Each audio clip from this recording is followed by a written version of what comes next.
All right, Eagle Nation, the 53-man roster has been finalized. We know who is making this team for week one, but there are more moves ahead today. And did the Birds make the right decisions? We will talk about all of it and more right here on A to Z Philly. Do me a favor, hit that like button if you do enjoy the video. Be sure to subscribe to the channel. Make sure you ring the bell so you can stay tuned into all of our Eagles coverage. I'm RB. And as you can see, not in the normal setup yet again. I am currently on vacation one more time before the season begins, but you know me.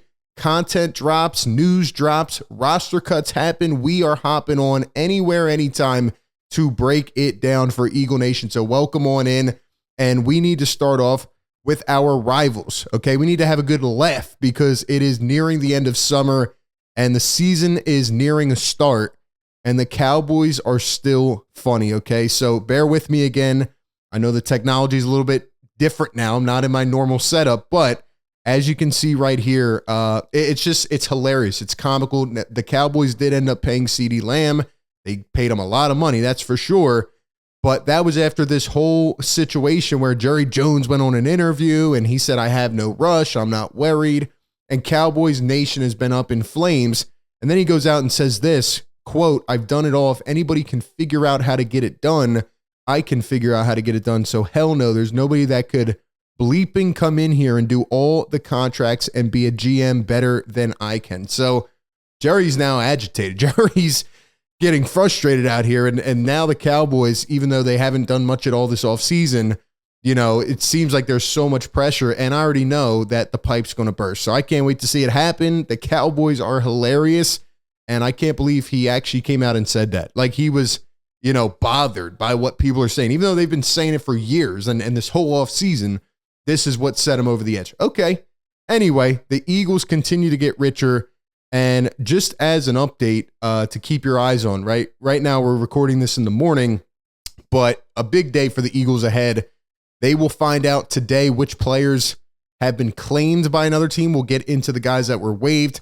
But keep in mind, other guys are going to, you know, get picked up elsewhere, and they'll also find out who got claimed off of waivers that they were awarded, right? So you put in that waiver claim, it goes in order. So which players will they get? We'll find that out later today, and they can start to sign players to the practice squad. So keep your eyes on that. The roster is not done yet. They will continue to build moving forward here, going into the next couple of hours and probably for the rest of the day. So let's talk about the roster. This came out yesterday, and the Eagles 53-man roster was finalized. Now, I'll be honest, there was not many surprises, I would say. You know, we knew the main players on offense, and really, I don't think there was any surprises other than maybe Darian Kinnard as a lineman. I mean, Fred Johnson, we thought had a pretty good camp. It would make it. Trevor Keegan. They did end up making a surprise cut in terms of one of their draft picks, which we'll talk about in a second. But other than that, on the offensive side of the ball, I thought that they did everything they were supposed to do. You know, they brought in Jahan Dotson via trade. He makes the team, of course, which will result in another cut. They kept 3 backs, which we thought would be pretty right, and then 3 quarterbacks as well. So Hurts, Pickett, and McKee. No really, you know, big surprise on the offensive side of the ball. And even on the defensive side of the ball, I can't say that there's too many that I'm looking at saying, wow, how did that guy make the team or how did that guy not make the team? At the end of the day, we know the Eagles have their stable core. So all of these extra pieces on the end are just, you know, if they make it, they make it. And if not, it's not really a big thing. I knew that Jeremiah Trotter Jr., Ben Van Sumeren had really good camps, so I knew they would probably end up making it. Of course, at the cornerback position, they end up keeping Slay, Quinyon Mitchell, Keely Ringo, Cooper DeJean, Isaiah Rodgers, Eli Ricks, and Avonte Maddox. So, I mean, they kept a good amount of corners, which I think is smart in terms of the competition and the depth. And then at the safety position, they end up keeping C.J. Gardner-Johnson, Reed Blankenship, and James Bradbury. That one was maybe my biggest surprise. That one I looked at saying, okay, so you're keeping James Bradbury. Is that for a potential trade chip? Is that to kind of build his value up? You know, is that just to have like a potential hybrid corner and safety just in case, you know, you need another body? So I think the James Bradbury one is definitely interesting. And then Tristan McCollum, who we talked about the other day, was pretty much for me a lock to make the roster. He was a guy that came in, not really much expectation, but he ends up playing really well, does a great job in the last preseason game, and he ends up making the team. So shout out to him. Really not too many surprises. In terms of ESP's opinion, he says that the notable guys that made the roster that were kind of up in the air were James Bradbury, Tristan McCollum, and Eli Ricks. Eli Ricks definitely was, a potential cut at one point, but I like his game. I thought he came in and when he did play last year, he made the most of his opportunity. Obviously, he's young and there's no expectation, but the Eagles really were at a dead end last year and they needed guys to step up. I liked how Ricks and Ringo played when they got the opportunity. And he says Darian Kennard and Thomas Booker also make the team no surprise cuts. Here's just a more consolidated list from Zach Berman, the guys that were released. And I guess here are some of the guys who could have had a chance at making the roster, but they don't. Oren Burks, who was a pretty good specials teamer, but he missed most of camp with an injury, so he didn't really have a good shot from the beginning. Paris Campbell looked like a surefire lock at wide receiver 3, but then he ended up getting replaced by Jahan Dotson, who, the Eagles go out, right? They're not satisfied.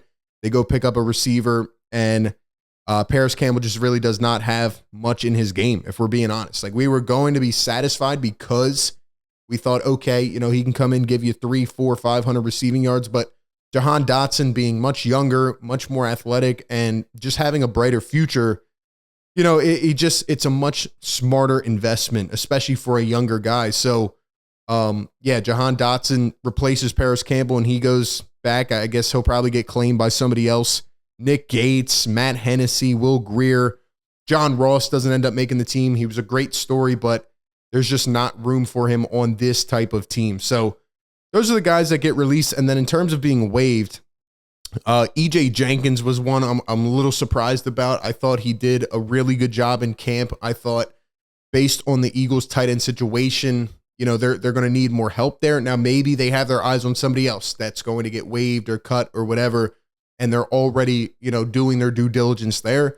But I thought EJ Jenkins, even though he's a little bit bigger than most, he, held his own, right? He was able to run good routes in camp, and I liked him. Dylan McMahon, the 6th-round pick for the Eagles, ends up getting cut, and I'm a little surprised about that. Maybe they think they're going to bring him back on the practice squad, but Dylan McMahon gives them some needed depth. Obviously, he's not ready to be a day one guy or anything like that, but the Eagles have injury issues right now on the offensive line. They're going to need as much help as they can get.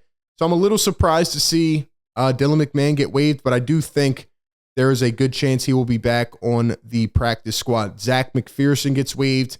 Joseph Nada, who dropped the pass right through his hands on the last game of the preseason. And, everybody else, there's no surprise to me. Now, Sidney Brown was placed on the physically unable to perform list, so he'll still be with the team, but I think he has to miss like 4 games. And then in IR, Albert O and Anais Smith, which are pretty smart decisions. Overall, I think my main conclusion is that the Eagles made the best decisions possible. I think they kept youth. I think they kept potential, but they also kept guys who have done something before, right? Who are not just completely unproven. For the most part, they have kept guys who they know still have at least something there. They're not just taking huge gambles, but that's what good teams can do when they already have most of the roster built out and they're just trying to fill up the loose ends. So ESP says in terms of Anais Smith that it was a smart move. You can keep him for a year and don't risk losing him. My guess is that he won't come off IR till late in the season. So with IR, he can just stay on there. And I think they saw something that they liked in Anais Smith, but he has been injured. He does not seem ready to go now. He looked very slow at the end of preseason. So keep him around, let him develop, and maybe you bank on an investment in a year or two and you get a really high return. It's just one of those kind of stocks that you hold on to and see what happens. So I think overall the Eagles made the best decisions possible. Again, we have to wait and see what happens moving forward because there are a lot more moves to make today. But when we look at all of it, I think their roster is sound. I think they're ready to go for week 1. Right now, the Philadelphia Eagles have a very good roster heading into the season, surely the best in the NFC East, and they should be able to capture this division if all goes well. So we'll see what happens.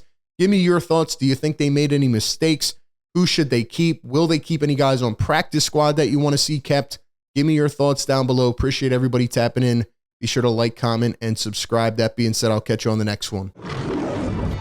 Tap into BetMGM Casino, and you're entering a huge library full of exclusive games. Games you won't find anywhere else. Looking for jackpots? Right this way. You'll always find someone ready to give you a hand. Or some dice. Your favorite game is waiting for you. On BetMGM Casino.